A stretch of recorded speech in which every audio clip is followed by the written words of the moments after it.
0.25%. That's it. 0.25%. A number so small most people would ignore it if it showed up anywhere else in their life.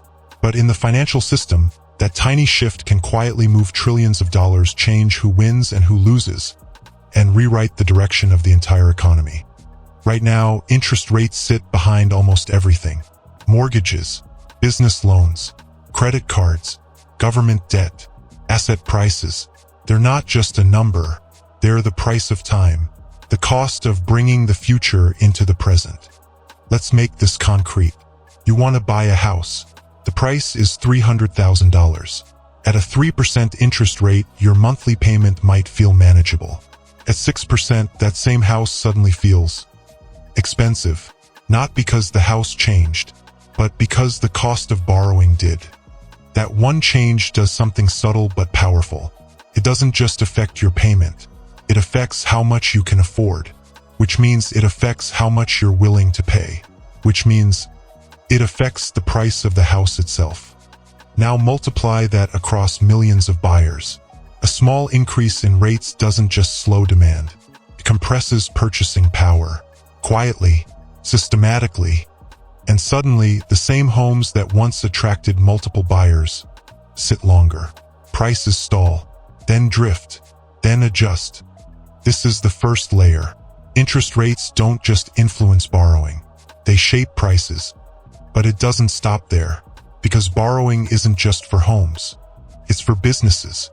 A company wants to expand, open new locations, hire more people, invest in new equipment. At low rates, the math works. Future profits seem worth the cost of borrowing. At higher rates, that same plan starts to look uncertain. Margins shrink, risk rises, projects get delayed or canceled. So fewer expansions happen, fewer jobs are created, less money flows through the system. Same economy, same companies, different decisions, because the price of money changed. Now take another step. Governments borrow constantly to fund spending, to roll over existing debt, to keep the system moving. When rates are low, borrowing feels almost effortless. Debt grows, but the cost stays manageable. When rates rise, something shifts. Servicing that debt becomes more expensive, not just for new borrowing, but for old debt being refinanced at higher rates. Suddenly, more of the budget goes toward interest payments, less toward everything else. Infrastructure, services, support. The system tightens, not because someone decided to cut, but because the math changed. And then there's the part most people feel, without always seeing. Assets, stocks, real estate, even tech startups that don't make money yet. Their value isn't just based on today. It's based on the future, expected earnings, projected growth, cash flows that haven't happened yet. Interest rates determine how those future values are translated into today's prices. When rates are low, the future looks cheap. Investors are willing to pay more today for earnings that might come years from now. So prices rise, sometimes aggressively. When rates rise, the future gets discounted harder. Those same future earnings are suddenly worth less today, and prices adjust. This is why markets can feel disconnected from reality, because they're not just reacting to what is, they're reacting to what's expected, filtered through the cost of money. So when rates move, everything that depends on the future gets repriced. Growth stocks, long-term investments, risky bets, they all feel the pressure first. Now layer all of this together.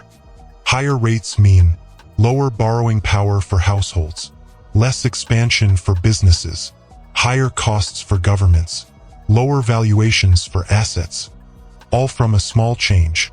But here's where it gets even more interesting, because interest rates don't just change behavior, they change incentives. When rates are low, borrowing is encouraged, risk-taking increases, leverage builds. When rates rise, saving becomes more attractive, caution returns, debt becomes heavier. It's not just a shift in numbers, it's a shift in mindset, and those shifts ripple outward. Banks tighten lending standards. Investors become selective. Consumers hesitate. The pace of the economy changes. Faster or slower, hot or cold. All from a lever most people never touch directly. And yet, there's a strange delay in how this plays out. When rates rise, the effects don't hit instantly. They move through the system like a slow wave. A homeowner with a fixed mortgage feels nothing. At first, a business with existing loans keeps operating. For now, a government rolls over debt gradually. But over time, more and more parts of the system reset at the new rate. Refinancing happens. New loans reflect the new reality. Old assumptions break. And what felt stable starts to shift. This is why central banks move carefully, or at least they try to, because they're not just adjusting a number. They're adjusting the conditions that shape an entire economy. Too low for too long, you risk bubbles, excessive borrowing, asset prices that detach from reality. Too high too fast, you risk contraction, defaults, a sudden stop in activity. It's a narrow path, and it's never perfectly balanced. Here's the irony. The same low rates that make life easier in the short term, cheaper loans, rising asset prices, stronger growth, also plant the seeds for future instability. And the higher rates used to correct that instability often create stress of their own. There's no neutral setting, only trade-offs. So when you hear that interest rates moved by a quarter point, it sounds small, almost irrelevant. But behind that number is a chain reaction.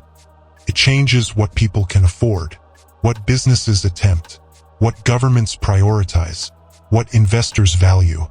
It shifts the flow of money through the entire system, quietly, gradually, then all at once. And that raises a deeper question. If something so small can reshape so much, then how much of the economy is actually driven by fundamentals? And how much of it is simply reacting to the changing price of money?